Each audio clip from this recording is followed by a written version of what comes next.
Aí a senhora, nós estamos recebendo aqui um professor doutor em odontologia e dentista, doutor Hugo Liogói. E ele veio pra gente, porque por ser professor, ele explica direitinho. E eu tenho uma coisa comigo já, eu acho que foi por conta de alguém que veio falar de Feng Shui aqui no programa, ou na minha vida, que me contou que era bom sempre quando o vaso sanitário de casa não está sendo usado, a gente deixar a tampa fechada, porque você fechando a tampa evita que os males, essa coisa de quem acredita em energia e tal, né, voltassem para casa. Então, todo lugar que eu vou, se o vaso está aberto, eu fecho. Virou um pouco de mania minha de fechar vaso de qualquer lugar. E falo para os filhos, para todo mundo, olha, gente, abaixa o vaso. E agora eu fiquei sabendo, no fazer essa matéria com você, que se eu, depois que fiz as necessidades em casa, não abaixar o vaso e der descarga, antes de abaixar o vaso, as bactérias podem sair pelo ambiente afora e deitar lá na minha escova de dente. Que é isso? Isso é verdade? É verdade, Ana. É verdade, é verdade. Quando você dá a descarga, forma um spray, uma névoa. Tá. E aquele spray, aquela névoa, tem micro-organismos. E esses micro-organismos acabam depositando nas cerdas da escova. Eles chegam, então, a levantar do vaso. Se eu não fechar, por isso que tem tampa. Sim. Se eu não abaixar a tampa antes de dar a descarga, a minha escova está lá em cima da pia, bonitinha, que a gente tem um negocinho assim para colocar. E aí eu posso depois, quando voltar a escovar os dentes, estar escovando os dentes com um micro-organismo que veio lá da privada. Com toda certeza. Não acredito. Existem pesquisas, estudos que demonstram isso. Você precisa, antes de dar a descarga do vaso sanitário, fechar a tampa e aí você dá a descarga. E a escova, ela pode ficar num copinho assim, mas se ela puder ficar dentro de um armário fechado, protegido, melhor ainda. Então protegido não só dessa névoa, desse spray aeromicrobiano que se forma, mas também de insetos que podem voar e pousar à noite, pode passar barata ali. Exatamente, pode. Você está dormindo, você não sabe. Inseto, você não sabe. Não sabe então, por onde isso pode acontecer. Então, o ideal, então, é guardar dentro de um armário e precisa ficar dentro da caixinha, que tem umas caixinhas, às vezes... Fechado. Olha, o ideal é que você tenha uma escova que possua uma tampinha. Então, esse tipo de tampinha protetora, quando você faz a sua escovação e termina a escovação, você deve proteger a escova com essa tampinha. Algumas até não vêm só para já. evitar que um inseto Algumas já vêm com a tampinha na embalagem, é legal. Já. É verdade. Quer dizer, mas o ideal é ter em casa uma tampinha e ser a minha tampinha. Porque se eu também trocar a minha escova com a minha tampinha, botar na escova do outro, não é legal. Claro. Porque não é legal escovar o dente com a escova do outro. Não, por quê? Não, de forma alguma. Por quê? Porque a cárie, a doença gengival, a doença periodontal, que é aquela doença das gengivas, né?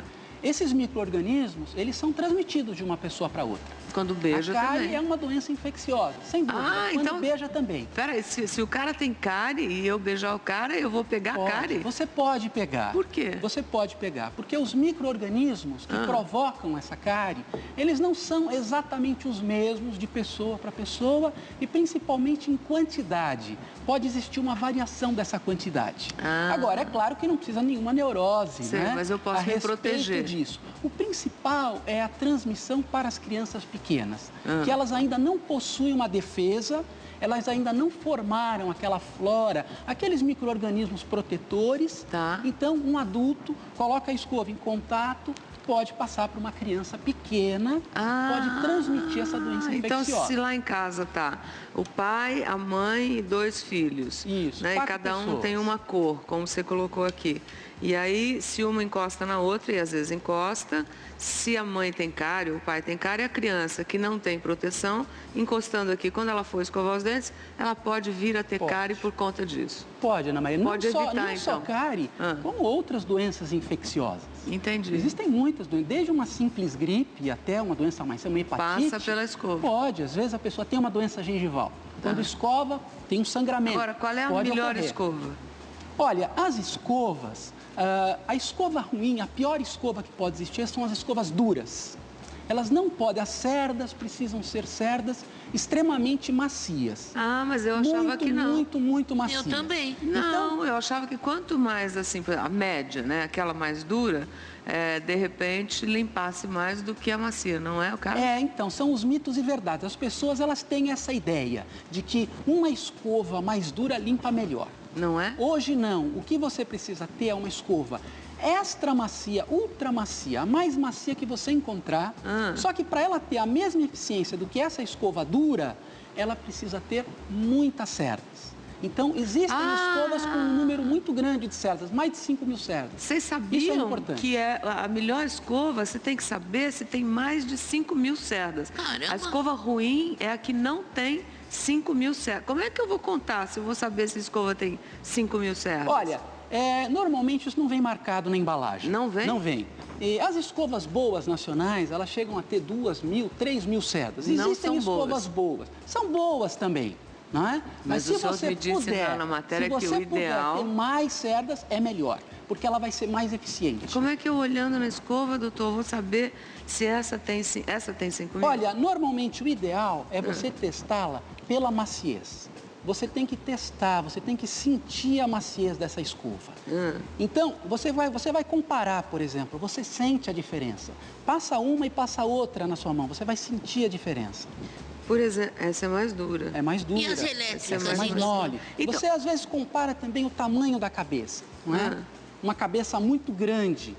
Então, ela não vai alcançar qualquer cantinho. Não é bom, Hoje, então. existem essas escovas que muitas vezes são... umas que parecem um avião.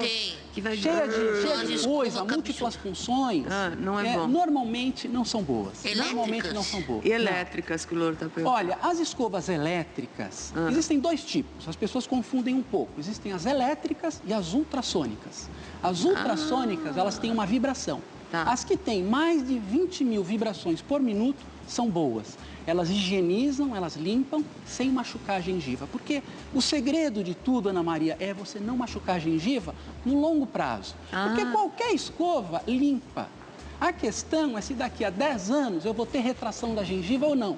E a escova dura vai fazer... Vai provocar retração da gengiva. Então, vai provocar. Para qualquer idade, para adulto, para criança... A filosofia atual de higiene oral são escovas ultramacias. O mais macio possível, com um grande número de cerdas. Gente, olha o que eu aprendi com essa matéria, é o seguinte, que tem que ter o menor número de reentrâncias, saliências e quetais.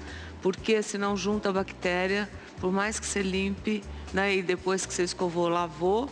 Tem que deixar... E eu queria só mostrar uma coisa aqui antes de eu ir embora, que isso aqui é um negócio legal, que é limpador de língua. Isso. A língua é um grande depositário de bactérias e se você escovar os dentes e a sua língua ficar com aquela aparência suja, sabe aquele negócio que ela parece com uma casca em cima da língua assim? Não adianta nada escovar os dentes e não limpar a língua. Eu tenho que ir embora. É um higienizador de língua. Que pena. E a língua é fundamental, porque se você tem uma língua sem escovar, você tem a litose. Escovando a língua, o hálito fica muito mais puro. Isso aqui é legal usar? Isso é fundamental, é a escova interdental. Tem que usar. Essa escova tem que usar ela para ser aplicada entre os dentes. Aqui nessa região. Deixa eu mostrar só antes de ir embora. Tá vendo? Depois que você escovou, você vem e passa assim, olha. Porque a escova não passa lá. É uma escovinha é um interdental com cerdas finas. E o ideal é que você limpe aqui dentro também. Eu falaria horas. Por que você tem que escovar disso, essa região? Porque essa região, ela é côncava e o fio não alcança. Isso é para nenê, gente, para o nenê já escovando os dentes, já pequenininho. Ele morde, limpa a língua e já vai higienizando. Doutor, obrigada. Que pena, Hugo. Obrigada, viu? Uma delícia falar com você. Gente, vamos escovar os dentes? Vamos?